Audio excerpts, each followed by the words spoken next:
everyone. Scott Hansen here from NFL Red Zone. I hope you're checking out 1 hour of 5 Yard Rush, one of the best podcasts on NFL football in the UK.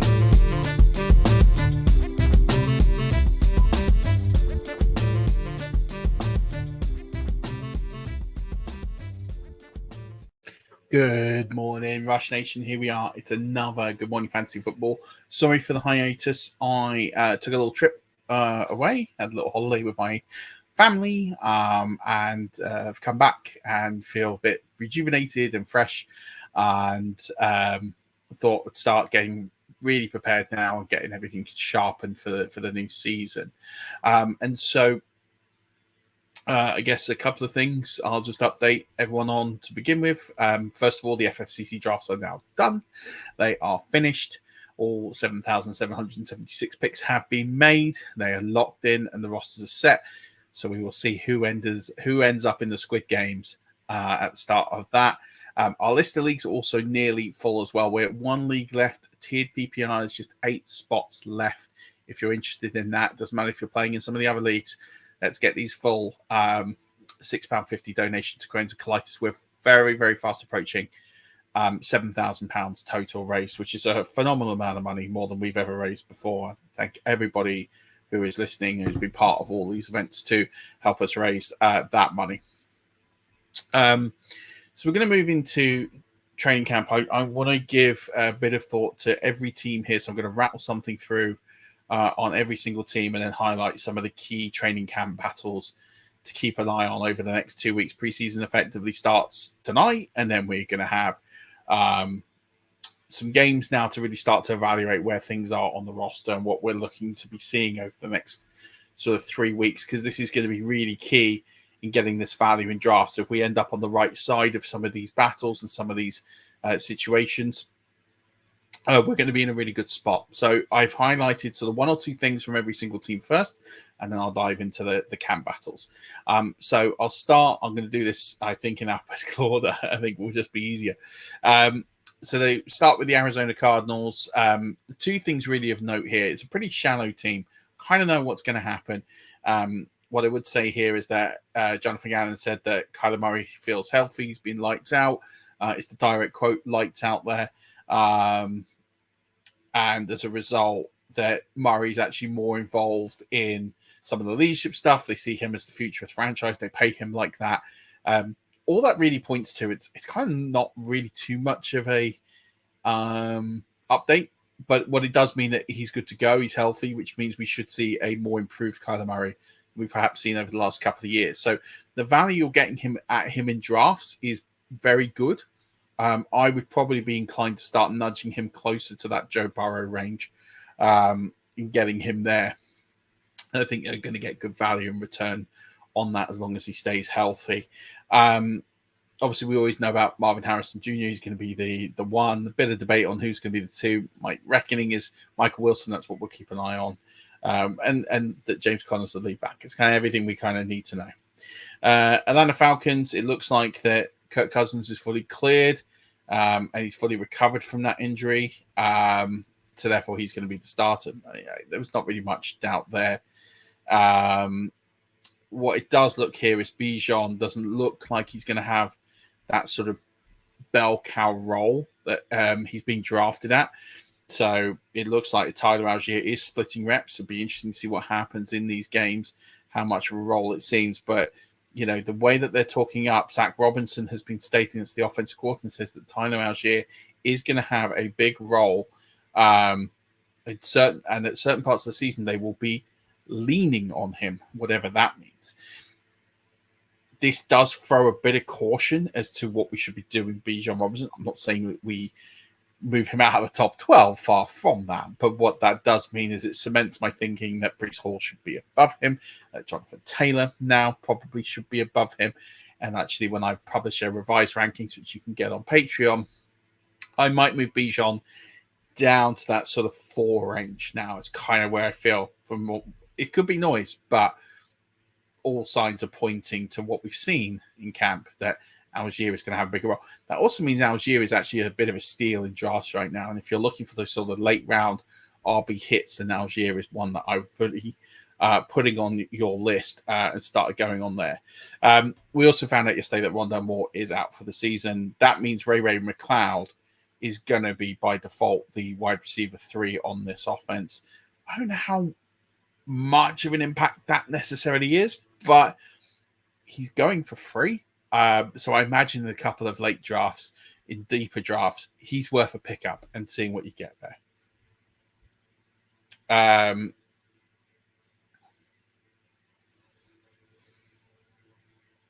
That's my pace. The Ravens. So Lamar Jackson was out. It sounded like it was a bit of an illness, but he's okay. It looks like Justice Hill is going to be the backup to Derrick Henry. It looks like he's going to have a pretty sizable role. So he looks like a piece you should be targeting. Definitely not Ali in that offense, as people have been. But it looks like Bateman, again, continues to be the steal. He looks like he's going to be the great value wide receiver this year in drafts. He looks like he's going to have a really strong role. He is still effectively going to be the third target in this offense, but that's not a bad thing. But I think it's going to be much closer to Zay Flowers than we like. As a result, I'm almost inclined to probably put a bit of a fade on Flowers, because I think Rashad Bateman is going to be more involved, especially if he's healthy. So there's just a little up and down there just to keep an eye on. But Rashad Bateman, someone I've been talking about for a while on this channel. I think he's someone that I'd be looking to invest in a little bit more as we continue to go through. It's not really much to talk about in Buffalo. It's pretty standard. What I'm saying is Khalil Shakir, as I have been all along, is the guy I want to start the season with, because he's the guy who's going to be the guy at the start. And everything that's come out of training camp, all the noise and the beat reporters saying that he is the go-to receiver right now in this offense. But Keon Coleman will come along, and towards the end of the season, Keon Coleman will likely shine in this. I have this offense being pretty evenly split across the season between Shakir, Samuel, and Coleman, but I think it's going to go in phases. I think Coleman is going to be consistently sort of that third, or that second receiver throughout the season. And I think it's going to tilt heavily on Shakir early and Coleman late. And that's kind of how I see it. So I actually have all three, along with Kincaid, having a pretty similar amount of targets, which is why I'm not as high on Kincaid, because Dawson Knox is going to implement. He is going to interrupt Dalton Kincaid. There is going to be an interruption there, and you're going to see the ceiling collapse on him. So just a little careful there. What we're seeing is, with regard to Jonathan Brooks, it's looking more and more likely he's not going to be playing in September. He might be back for the end of September. He's certainly not going to be there the first couple of weeks of the season, which means that Chuba Hubbard is going to be the guy more than likely. This is one of those camp battles we need to keep an eye on, because this is what's going to dictate the start of the season and maybe the first 6 weeks of the season. So what that basically means is that if you're drafting Jonathan Brooks at his price, you are basically putting him on a shelf until the bye weeks, and then he will kick on. So if you're doing that, that's fine. I've done that. That's my expectation. But that, just make sure you have that expectation, because he's not going to be good to go likely in September. We've got here Caleb Williams. Hasn't looked brilliant. I'm not surprised. I didn't think he was fully ready. So I'm not as surprised with that he's been a bit up and down, and it's one that I would probably say is fair enough. What I would say with that, though, and just staying on that groove, is he will come good, and with all the targets and weapons that he has got, it will be fine. But I wouldn't be concerned. You're going to see some slander on him. I'm not the biggest Caleb Williams man or fan, but I'm not that worried. He'll be fine. Another camp battle I would point out here is this RB2 role. It's actually going to be quite significant here behind DeAndre Swift. So we're looking at Roschon Johnson versus Khalil Herbert. If you're asking me where the chips are falling today, it's going to be Roschon Johnson. I think he's the more explosive. I think he's the more talented back. Khalil Herbert's always kind of been there. I've said this for a while now, probably a couple of years, that I think, for me, Roschon Johnson, and in this camp, it's showing that. So this isn't like predestined bias. This camp is showing that Roschon Johnson looks like he's going to get that role, but that's a key battle to really narrow in on. So we've had a couple already that I'm going to talk about near the end of this video, but I would say here that's one that I'd be steering towards. So if you're buying into the backup here, and with Swift's injury record, and I'd be buying into it. I think Roschon Johnson's a good late round bet here. The Bengals, isn't really much info here. I guess the running back position, it looks like it's tearing towards Chase Brown being the guy. I don't really care, because I don't think, as we see, they had Joe Mixon be a fairly, I want to say mediocre in quotes, because he was obviously above average, but his fantasy performance was slightly above average, but it wasn't outstanding. It wasn't anything great the last 2 years. He had flashes, he had games, but we know he surpassed pass forward offense, and we know he surpassed first offense. So we know that whoever has this role, it doesn't actually matter. So Chase Brown is probably an okay value, but don't sit here and expect him to be an RB1. There is no RB1 in this offense, regardless of whether it's Zach Moss or Chase Brown. You're looking at a low-end RB2 at best, and they're going to flip-flop through the season. But it does look like it's going to start Chase Brown. So if you took your punts on Zach Moss, you probably overpaid, but it might work out as the season goes along, but it won't be to start.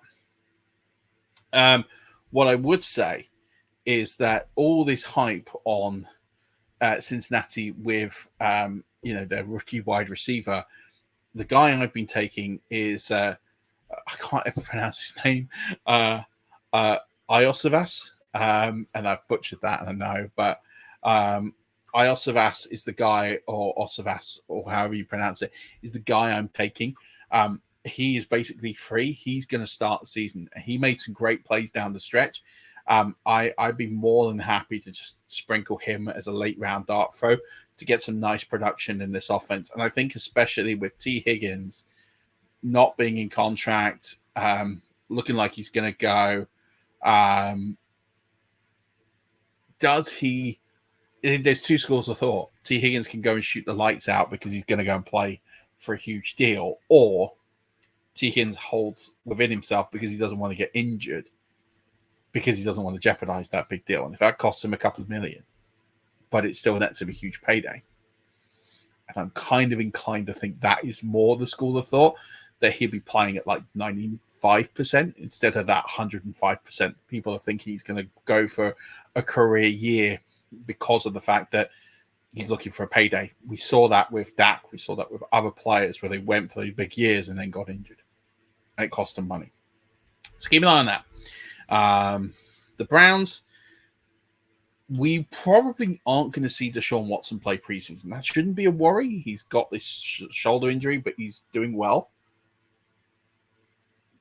So I wouldn't worry about it. I wouldn't be panicked about Deshaun Watson. You're going to see some things that he's not going to play in preseason. It's just Deshaun Watson. He's playing the league a long time. Now, take the personal out of it. I get it. Some people don't want to draft him because of the incidents and everything else. And that's fine. How you play fantasy football is how you play fantasy football. I'm not here to judge. But just from the sheer facts of he has been a professional in the league for a long time, he doesn't need to play preseason. So it's not a big deal if he does not play preseason. I think what you're going to see is that you're probably going to see Nick Chubb at the end of preseason, or you might not see him at all. All these running backs are banged up. Foreman's banged up. Ford's banged up. They're all banged up. So ultimately, I think they're going to take a lot of running backs into the season, and it is going to be a bit of a messy situation. Ultimately, the only two you really want to buy in on are Chubb and Ford. I think Chubb's price is phenomenal. I think you can grab Chubb in like the 8th or 9th round of drafts, and that's a phenomenal price to pay for a guy who could produce an RB1 season. Probably not going to happen, but if he gets to a high RB2 season, which is well within his range of outcomes, and he stays healthy, yeah, I'm all in on that. And I think he's going to produce some elite performances right in the middle, especially those bye week covers and all the way through to the end of the season.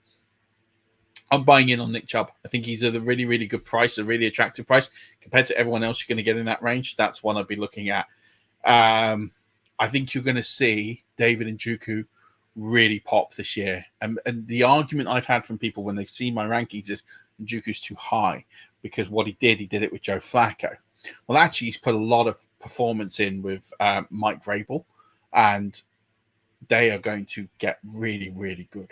Like, they're going to get really good. Like, Njoku is going to be a elite option in this offense. So I think you can get Njoku at a good price. He's probably going off the board like tight end 8. I really think he's going to finish inside the top 6, maybe even the top 5. One of the key battles we're seeing here is this running back situation in Dallas. Now, Ezekiel Elliott is sort of primed to be the starter. He's looked awful. Like, he's looked terrible. He doesn't look good. He hasn't looked sharp. He hasn't looked quick. He hasn't looked good from anything I've seen. Now, granted, I haven't watched every snap of Dallas Cowboys practice. No, I don't think anyone has, other than maybe the coaches. But from what I have seen, what's been publicly available, it hasn't looked great. The beat writers don't look good. I spoke to a couple of Cowboys friends of mine who are really ingrained in this stuff, and they all said that he hasn't looked good. The guy who actually probably looks the best so far is Royce Freeman. And it's looking more and more likely that this is going to be a 3-man committee between Elliott, Dowdle, and Freeman. But it looks like Freeman is actually going to be a guy who's going to get a considerable amount of work here. So he's going for absolute free. So I'm fading Elliott at all costs. If there is a real scenario that Elliott falls out of this committee and it's a Dowdle and Freeman committee, but it's looking more and more likely like Freeman might be the staple hold of this. Now, none of them are going to get excessive volume. None of them are going to be particularly high volume, but they're really interesting ones to watch out for. It's a key battle to keep an eye on. CeeDee Lamb is continuing to hold out. I expect that situation to resolve, so I'm not too worried about it. But Brandon Cooks has looked good in the interim, and that might earn him a really nice role in this roster as he's playing that way into it. The Broncos. I mean, what do we do about the Broncos? All this nonsense that Javonte Williams is going to get cut. It's absolute nonsense. He is going to be the lead back on this roster. It's more about who's going to be behind him. But I think you're seeing. I think what we're seeing here is a bit of a convoluted backfield as we kind of have done for years. And Sean Payton isn't going to dispel any of that. So I think Williams looks good, but I think he's a low-end RB2. And I think if you want to hedge on a McLaughlin or a P. Ryan, I think they're at good prices to take little punts at this in case Williams goes down. Then I'd be inclined to pick up one of those guys and look at them as a stash. But don't expect too much, and especially don't expect too much too soon. But what we're seeing is that Courtland Sutton is the guy. And his price is an absolute bargainous price. They're working on a deal. I expect that deal to get done, and I expect Sutton to stay. So Sutton is going to be an absolute target monster, and the price he's going in drafts because of this uncertainty, when that deal gets done, he will shoot 2, maybe 3 rounds. Because the guys behind him, Troy Franklin, Marvin Mims, they're not really have established themselves as viable options on every down. So I think you're going to see a lot of rotation there on the receiving side. And I think the only one you're really going to see produce is Courtland Sutton. So I think you're going to see there. And that also means that Greg Dulcich is a massive value because I'm looking at people that are going to be on the field more often than not. And it looks like it's going to be Greg Dulcich and Courtland Sutton. And that for me says that Greg Dulcich has a good chance to break into a top 10 fantasy finish. I'm not saying that's going to happen. I'm not predicting that's going to happen. But there's a situation here that if it all aligned can happen. And I'm willing to steer on that. And you're getting him at a tight end 3 price. I'm buying him as the backup if I'm in a league where I need to buy a backup. If I'm not going with that elite tight end option, I'm going with 2 later tight end options. And that's what I'm doing there. Right, Detroit Lions. Not really much to say that Jameson Williams looks incredible, right? He really is starting. Everyone's talking about the Jameson Williams breakout. The coaches are talking about it. The beat writers are talking about it. everyone's pointing to this. I think this is finally the year that this is likely to happen. Again, his price is too cheap. And the way that to evaluate this is the way that you can pick him up in like the 10th or 11th round. If it happens and you get a Jameson Williams bump and he breaks out and he's great, you've got an absolute steal. If he doesn't, you cut him and you get bye week cover. It's so minimal risk to buy into this, and you might go, that's just hype, that's just trope. Fine. But it's such a low price to pay for the hype that I'm in. I'll buy it because it's so cheap. Like, if it doesn't fall and it doesn't happen, and we've been duped, I'm paying the 10th, 11th round price on it all day long. Like, that's replacement fodder. That's a bench spot on your roster, not even a starting spot is where you're picking that player. I'll take the punt. I'll replace him. There's plenty of guys in the waiver wire you can replace with. It's not a high price. If he was a 6th round pick, that's a different matter. That's one you have to be a bit cautious on. Green Bay Packers, look, they've locked up Jordan Love, so we know what's going on there. The key battle here is who's going to be the 2. Is it going to be Dylan or is it going to be Lloyd? I'm thinking like it's going to start Dylan, but it will move to Lloyd. So I think it will start with Dylan as the backup, and then I think Marshawn Lloyd comes through by the midpoint, maybe bye week, maybe end of season. So what I mean by that is I'm not really in on Dylan unless Josh Jacobs goes down, which he never really has had a big injury in his career. So I'm okay on this. So I'm in on Jacobs. I think he's going to be a good option. He's decently priced for what he does. And then I'm in on Lloyd. I'm out on Dylan. I just don't see that working out. And if I was buying shares on Lloyd, you would have to be patient because probably those first 6-7 weeks, you're not going to see a lot out of it. So you're going to have to be a patient hold. And that in a shallow bench league is probably too much for you. But in a deeper bench league, it's well worth trying that one. This wide receiver room is weird. I don't think anyone really comes out. I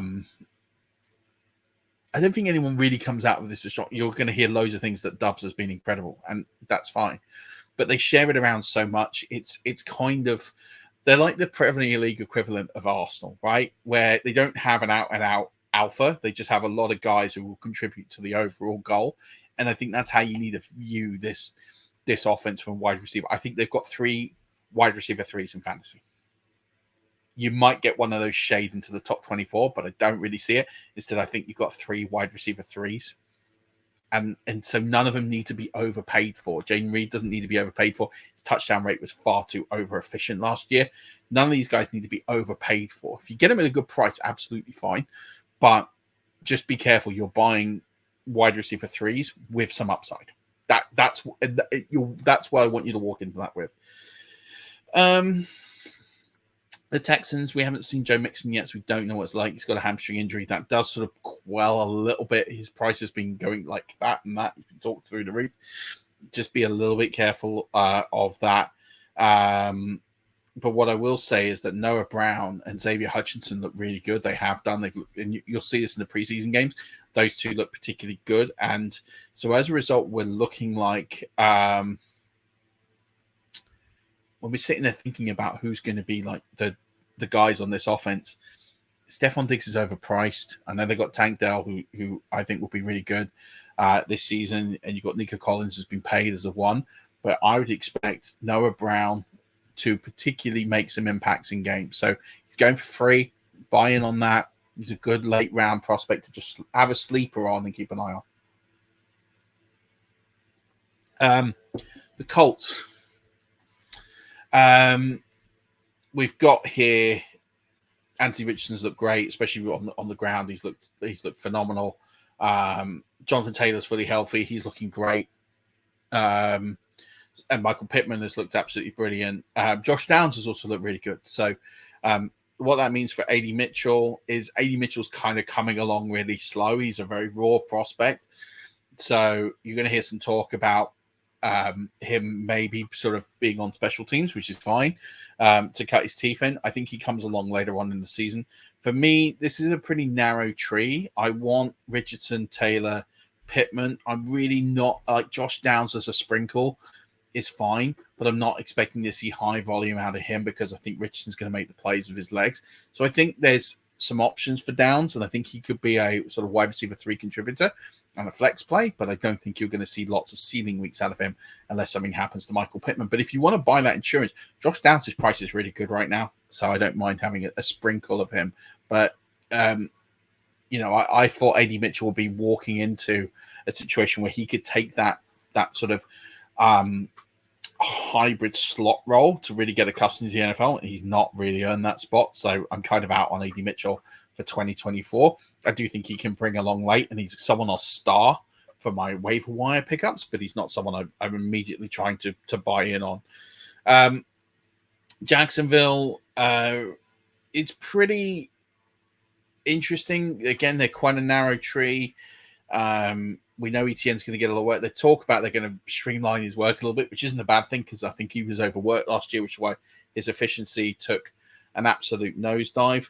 But I think he's going to have a pretty solid role that's going to be as close to a bell cow as you kind of need. Trevor Lawrence is obviously the guy. And then you've got here Christian Kirk, who's looked great. And then I think you're going to see Gabe Davis have his up and down weeks. And I think you're going to see Brian Thomas do bits and pieces, and Evan Ingram will be a target hog. It's a pretty simple offense. Nothing has really changed. There's nothing really electric other than Brian Thomas looks ready for the NFL, which is good because he has had moments, I think, where he struggled, and I think he's starting to really come through the other side of that. So all this is really saying is that we know what the Jags is. It's just what's Davis's upside and downside weeks. And so you kind of got this Gabe Davis up and down, like boom or bust, and then you've got Brian Thomas will be a really consistent wide receiver, but it doesn't look like it's a huge ceiling for him. So that's just my caution for what we're seeing so far. The Chiefs, again, we know pretty much everything that there is to know about that. We know Mahomes, we know Pacheco. I don't think Pacheco is going to have quite the same strength that he had last year in terms of targets or in terms of carries. I think they're going to strip that role back a little bit because there is more target competition in the air. There's more people to pass to. So I think that role's going to come back a little bit, and it's just going to quell him into that sort of lower end RB2 level. So I think he's going overdrafted right now. Give me Rashad White over him any day of the week and twice on Sundays. I think you've got here this interesting target range of Brown, Worthy, Rice. We don't know what's happening. Rice, I think, it's more than likely he gets suspended, but we still are waiting on that. And then you've got Kelsey. So you're basically picking a guy, and that's what this preseason will be. It's a big preseason battle. Who's going to be the guy? If I had to lay the money today, I would say it's Rashee Rice until there's a suspension. If there's a suspension, I'll then lay the money on the Hollywood Brown. I think Xavier Worthy is a red flag. I think and the preseason games will tell us a lot more, but it's really hard to call it. Anyone that's going out there telling you this is the guy and this is why is really only doing that with a guess or a prediction. The beat writers have got no fact on it. No one's got any fact on it. It is pretty much a case of Mahomes is bringing them along. He's talking them up. He's talked Worthy up. He's talked Hollywood Brown up. Rice is a bit of a dicey situation as it is, but I look at Rice as the incumbent and what he has done, and as long as his suspension doesn't happen, he is the guy that you've got to usurp. And when we haven't got a concrete, this is the guy, I always lean to the incumbent because the incumbent's there. He's been there. He's done it. These guys aren't. That's the difference. The Raiders, again, we've got a quarterback battle here. So who's going to actually start the season as quarterback? It's probably going to be Gardner Minshew. I like the fact that the Raiders are doing a open competition, and they really like Aiden O'Connell. And I actually think Aiden O'Connell finishes the season as the starting quarterback, but I think Gardner Minshew starts it. I think that Aiden O'Connell just needs a bit more refinement and development. I think there's something in there, but I don't know if it's good enough. But I think they will play the season out with him because he is more the future of the franchise than Gardner Minshew. So I think that's where I think you're going to see them go to Aiden O'Connell if they don't go there to start with. So it's a quarterback situation you don't want to be part of. Even in Superflex, like you don't really want part of it because it's literally I got it in my rankings at like 55-45 or 60-40. Like that's how I see the playing time. It's not one I really want part of. Dylan Laub's been good, so he's going to be the backup running back here. Brock Bowers has been great, but we know what this is. This is Jacoby Myers. This is Devontae Adams. The running back situation really hasn't had a lot of talk. I say the backup Dylan Laub, by the way. It's Mattison's the backup I meant. So there's a change of pace back is what I meant. So everyone's thinking that Xavier White is going to be like the every down back, and it's on Madison to make sure that doesn't happen. So I don't see that happening. So I think you're going to see White have like 60% role, Mattson have a 30% role, and Laub will get the other 10. If I had to break it down in raw percentages, that's kind of what I see. But I could also see that going slightly more Mattison than White. White's not an every down guy. I just don't see it. So a bit careful there. What have we got? Justin Herbert for the Chargers. He's injured, but he should be back for week 1. Again, doesn't need preseason. He's been around a while.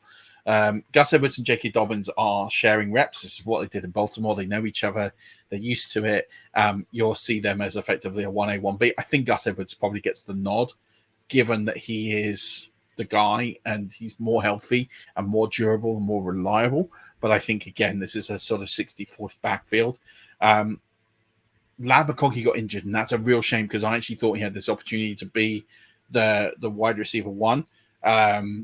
And he could still be, but I think that's going to hurt the development. So I'm going to incline to think that Palmer will be the wide receiver 1 on this team. I think Chark is going to get some nice playing time early in the season. I think that could be a nice steady wide receiver 4 role. But then I think you're going to see McConkey come through mid-season and beyond once we've kind of got this sort of everything worked out. He's got that relationship going. So, with no Herbert and no McConkey now for the short term, that development stalls. So again, I lean to the incumbent. The incumbent here is Palmer. Quentin Johnston, I think, is just done. I just don't think you're going to see him. He's not relevant. If you're taking him in drafts, you can throw that pick away. It's literally not going to happen for you. The Rams, it's all about Kyron Williams. Kyron Williams is going to be the guy. Everyone is sitting here saying Blake Corum is going to take a huge part of this. He's just not. And all the McVay talk, I think it's all trying to steer into that. It's all Kyron Williams. That's how I see it. Everything I've seen, everything I've heard is all pointing towards Kyron Williams. We've got Puka Nakua's knee injury. That does put him week to week. So it just puts DeMarcus Robinson in a really strong position. Again, he is free in drafts. He can smash it early. He can smash it in the middle. And with Cooper Kupp there, I think it's all looking good for that situation. It's pretty narrow, pretty predictable, but I'd say buy in on Kyron Williams. His price is phenomenal. Buy in on DeMarcus Robinson. His price is phenomenal. Buy in Cooper Kupp. His price is phenomenal. Fade Nakua slightly because this injury could be one of those niggling. With a knee injury, as much as it's not serious, it could be one that plagues through the season. So at a price, he's probably a fade. Right. Dolphins have signed Hill and Tua to long-term deals. Again, we kind of know what's happening here. We're getting a lot of news that Mostert's going to be the starting running back, and Achane is getting a lot of praise. This is going to be a role that Mostert starts and Achane finishes. I think that's how we're seeing it if Achane stays healthy. So Achane, I think both prices are phenomenal because I think Mostert is an absolute steal because he'll start the season really, really strong, and you're getting him in the 8th, 9th round. So phenomenal value on there, but that will taper off, and then Achane will take over. And I think there's a role for both of them. But I do think as the season goes on, I think Mostert will take the hit. So I like the price to get you through the bye weeks, but then I think as a championship contender, he falls off. Whereas I think Achane starts slow, but has a nice steady role, and it increases through the season, and he could be a potential league winner for you come the end of the season. I don't care about the tight ends in this world, nor do I care about wide receivers that aren't named Jalen Waddle or Tyreek Hill. So nothing to worry about there. The Vikings, it looks like Sam Darnold will start. Again, not a shock. I think he plays 4 games, maybe less, and then it will all go to JJ. We know what we're getting with Sam Darnold, but to draft a guy that high, he's not going to sit that long. That's my feeling. The guy I would keep an eye on is a name for a sleeper here is Jalen Naylor. He's looked phenomenal in camp. He's looked really, really good. And I think considering that there's a chance that Jordan Addison gets banned for this DUI or DWI, let's get it right. I think Jalen Naylor really has an opportunity to shine through. So he's free in drafts. You can pick him up for nothing. And I think there's a real opportunity that he comes through and breaks for you. So I would be buying in on him as a sleeper as a late round sort of dart throw and get in on that. Aaron Jones has looked good. I think he's going to be fine. And again, at a good price. The team haven't really commented. I don't know why. It could be anything. It could be a motivational thing. It could be anything, but he looks hungry. He looks good. So I think that will happen to be where it is. So I'm not worried about Aaron Jones, but I think you can start with Sam Darnold to keep an eye on. The Patriots, what do we got here? I think we're seeing Jacoby Brissett will start. Drake May will take over. Ramondre Stevenson will be the lead back. Gibson will be the second back. And then you got all the wide receivers. It's so crowded that it hasn't shaken out, and we'll leave the games to see how it goes. So ultimately, what that really means is that DeMarco Douglas is the guy, I think. But again, I see a ceiling at like 760 yards. I just don't think he's going to get more than that. So I kind of not in on anyone. Hunter Henry looks good though. So as a tight end, late tight end dart throw, Hunter Henry, there's definitely a good case for him for all of those touchdowns that he'll get you in the red zone. The Saints, Kamara's looked really good. He looks hungry, he looks ready to go, and don't forget he missed the start of last season, so this is really good to see. He put on an elite finish. So again, you're looking at a really star-studded running back at a phenomenal price. And I've said this all off season. I don't think anything changes. So I think he's going to be in a really good spot. A.T. Perry has looked pretty poor. And I think that they're desperate for him to come through, but it hasn't happened. So that could throw a bit of turbulence in what they want to do. So he's kind of one to keep an eye on, but if he doesn't shine in these preseason games, who knows what they do at that situation. But A.T. Perry's one to keep an eye on, but he's not looked good. Maybe he needs the games to get going. I would say that if you're looking for a tight end, Foster Moreau, because he's worked with Derek Carr asked for him to be signed. If you're looking for an early season tight end, let's say you've taken like TJ Hawkinson or someone that you're hoping they come through like late in the season, then Foster Moreau might be a decent sort of starting bet. I've always liked him as like a touchdown or bust guy. So if you're looking for a touchdown guy, he could do it for you. I haven't watched Hard Knocks yet for the Giants. I will do. But I haven't watched all of that yet. So I need to catch up. What I will say from what I have heard and seen is that Neighbors has looked really good, and he looks like he's going to be really strong. That Theo Johnson is going to be more than likely the tight end one. The chart says it's probably Bellinger at this moment, but I think Theo Johnson gets that role. They know what they've got in Bellinger, and yet drafted Theo Johnson anyway. So I think Theo Johnson is the incumbent, or not the incumbent, but he's the one that's got the favor of the coaching staff and everybody else. So I fancy him to take that role. Devin Singletary, he's going to be the one who knows Brian DeBall. They've worked together before in Buffalo. DeBall's brought him in. Whether or not that's a strong enough role to be hugely like fancy relevant, like top 20, I'm not sure, but there's one to keep an eye on. The Jets, Brain Allen looks like he's going to be the backup. There's a bit of a battle there, but it looks like he'll be the backup to Breece Hall. Garrett Wilson's looked good. The chemistry between him and Aaron Rodgers looks good. Mike Williams is ahead of schedule, so I expect him to probably come along quite well. But there's not really much in the Jets camp. Again, pretty narrow tree. We know what we're getting. with all those pieces there. And the same can be said with the Eagles. They've got Kellen Moore, which definitely makes them far more interesting. But it looks like, and for what Kellen Moore's saying, that he's going to use Kenneth Gainwell, Will Shipley to alongside Saquon Barkley, which is what I've been saying all along. I've been saying this for months, that I think Barkley's price is well overpriced. And Kellen Moore is telling you that this is the Philly way. This is what they do. This is what they've always done. They play all three running backs, and they will dilute that role a little bit. But the key point is that Dallas Goedert has been a huge part of this passing attack in reps and what we've seen. And he will be. I have him overranked than the consensus, and it's good to see that belief is starting to come through from what I'm seeing there. But again, narrow tree, we know what's going on there. But I'd say Goddard is arrow up. I'd say Barkley arrow down. The Steelers, it's looking like with Wilson out that Fields is taking advantage. I still think Wilson starts week 1. I think they'll go with a tried and tested experience. But we'll wait and see how that goes. Roman Wilson got injured, but he's on track to get back. But that will obviously hinder his early season performance. But I think Ayuk ends up there.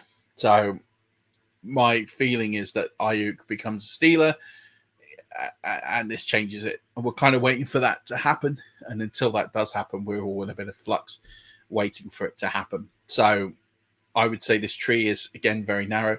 I still think Jalen Warren outperforms Najee Harris. And I think that's what we're waiting to see. But there's a camp battle here. I think Wilson will probably get the nod.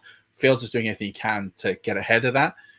But I'd say that it's going to be, and I think if Fields comes in, then I'm downgrading everyone in this offense from a passing perspective, because a 50% completion rate is not going to get it done.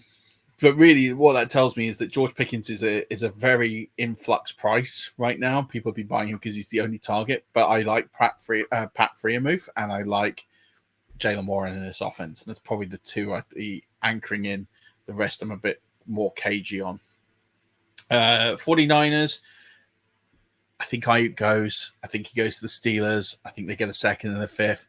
I've been saying this all off season. You don't just let a commodity go for nothing and bite your hand off to spite your face. A second and a fifth is a good deal. I think they'll get that. Ricky Pearsall has looked really good. So again, I think that will make the decision for him to go easier. It's noise of they need to bring a wide receiver in. They just signed Chosen Anderson, who was formerly Robbie Anderson, who was formerly Robbie Chosen, and he's had more name changes than Prince, so it's hard to tell. But what I will say is, by that move, that's telling me that it's going to be a pick-only move. They're not going to bring in another wide receiver. They don't need to. I think you're going to see Ricky Pearsall be a good late-round value, but I think it's going to be all Deebo Samuel. And if you'd listened to me at the start of the summer, I'd be telling you to buy Deebo Samuel, draft Deebo Samuel. He's very underpriced. He's still massively underpriced. Get in on Deebo Samuel, and hopefully now everyone has listened and it's jumped in, because I've got loads of Deebo Samuel. I'm all over him. Seahawks, not much to say. That other than Noah Fant looks great. He's the biggest tight end value for me outside of Greg Dulcich, or even with Greg Dulcich.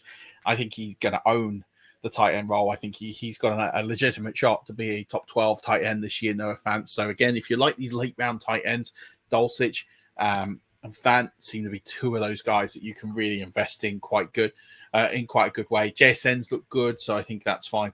We kind of haven't seen anything different other than the coach Mike McDonald has said that Kenneth Walker, quote unquote, needs to be fed and can be special.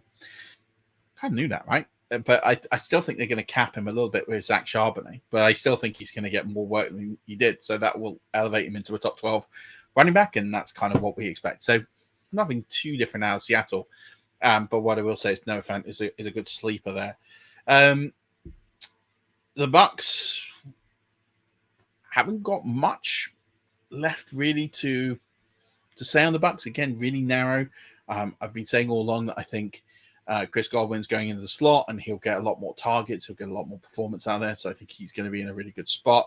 I think you're going to have him there. I think you're going to have White be the main running back. I think you're going to get Bucky Irving get a little bit of sort of individual touches, but I don't know how sustainable that's going to be for fantasy. Mike Evans will be probably a slight downturn from last year, but you can write and pen 1,000 yards and 7 touchdowns he's going to get. Baker Mayfield will be good. What I will say is Kate Otton will be perhaps more of a factor this year than he was last year, as we've seen before in the Liam Cohen offenses. Nearly there, 2 more. The Titans. Will Levis has looked quite good.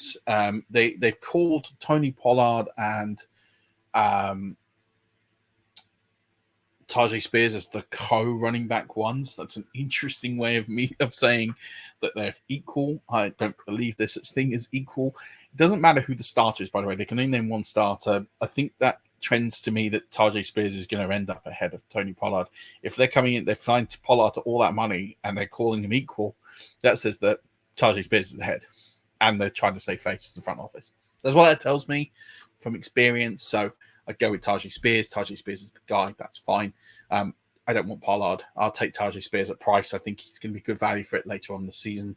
DeAndre Hopkins is out for 4 to 6 weeks. So this is an opportunity for Treylon Burks to not just make the roster, but make an impact. I don't care. There isn't enough work in this offense to sustain 3 wide receivers. So people are going to draft Burks. Let people do that. If Hopkins is out for 4 to 6 weeks, he'll be back mid-September at worst. Fine. Burks can have 2 games as a wide receiver 3, wide receiver 4 in fantasy football. And then what? Hopkins comes back. Ridley comes back. Tajay Spears in the backfield. Burks is 4th in a heavy run offense. I'm out. It doesn't... you can waste the pick and see what happens. You can go, opportunity, blah, blah, blah, blah. Trevor Burks hasn't done it for a couple of years. He's not going to do it this year. They went and got Calvin Ridley. Tells you everything you need to know. So I'm just not in on him at all. And then the Commanders. So they haven't actually named Jaden Daniels as the starter, but that will happen because why wouldn't it? Brian Robinson, as I've told you all along, is going to be the starter here. So he will start and will be the guy. And then the Titans situation, I think it's going to start as Ertz and it will go to Sinnott. Terry McLaurin's looked good. Luke McCaffrey has looked quite decent as well. He could potentially be the slot receiver in this team.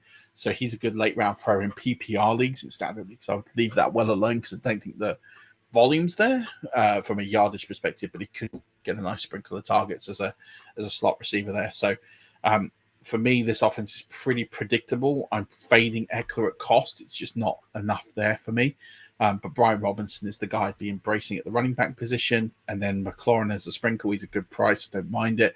Jaden Daniels, I think, is going to be one of those guys that will break into the top 12 in the fantasy football rank because of what he can do with his legs. But Luke McCaffrey, if you want a PPR slot guy as a late round, I don't hate it. I think that's pretty decent sleeper pick for you. And then I'll just go through, in case I missed any of the camp battles. So we've talked about the running back situations. Chuba Hubbard versus Miles Sanders, probably one I missed because I think that's going to go to Chuba Hubbard. I think that's pretty clear. Miles Sanders should not be drafted. He's not really a thing. There is this Elijah Mitchell versus Jordan Mason. I think it's going to go Elijah Mitchell again. I always tend to lean with the incumbents. That's what the situation was last year. I don't think anything has changed this year to change that thinking. We do have a Colby Parkinson versus Davis Allen. They paid all that money to Colby Parkinson, so I can't see them bending on that straight away. But it could be interesting to see what happens before Higbee comes back there. There is some talk about De'Ami Brown and Jamison Crowder getting in ahead of Luke McCaffrey. I don't see it. I think Luke McCaffrey's going to get that slot role. Good one for the Panthers is Leggett versus Jonathan Mingo. I actually don't know. I haven't seen enough to point this one way or the other. But this crew drafted Leggett and they didn't draft Mingo. So that'll be interesting to see what happens. A.T. Perry, I mentioned, not really. I think the team want him to have that role, but it hasn't quite happened yet. So Cedric Wilson could be one to watch as a late round pick. And then just seeing if I've missed anything here. No, I think we've got most of it. The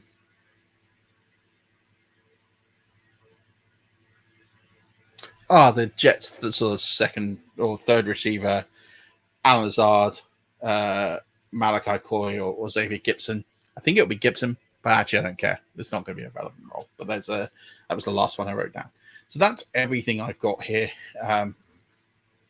Should be really, really interesting to see what happens. And that's the camp battles. That's a little bit from each team that I've seen, but this week will change all the tail of the tape. So keep an eye for my updated rankings, which will hopefully go up later on today on the Patreon. If you haven't subscribed yet, you can subscribe at www.patreon.com/5yardrush. Really cheap. Cheapest tiers are £1 a month, and you'll get access to that and access to the WhatsApp chat and everything else. And there's projections with customized scoring for your league. And then if we've got anything quirky, I'll do that on the side for you as well. So lots of interesting tools that you can take advantage of on the Patreon. But that's going to do it for this one. It's much longer today, but I've been away for a while, and I'm not sure if we'll do a flagship show this week. Stocks is a bit busy, hasn't coincided well with the holiday, but if I can try and get one in, I will try, but no promises. So I kind of want this to be sort of a staple between the two. I'll be back next week with more morning shows, and we'll get back into the swing of things. But thank you as always, Rush Nation, for everything. I hope you've enjoyed today's show. Lots of content and things to go through, so you might need to listen to this twice, but please do subscribe to the YouTube channel. Please do watch these videos. I hope you find them useful, and until next time, Rush Nation, don't forget, as always, keep rushing.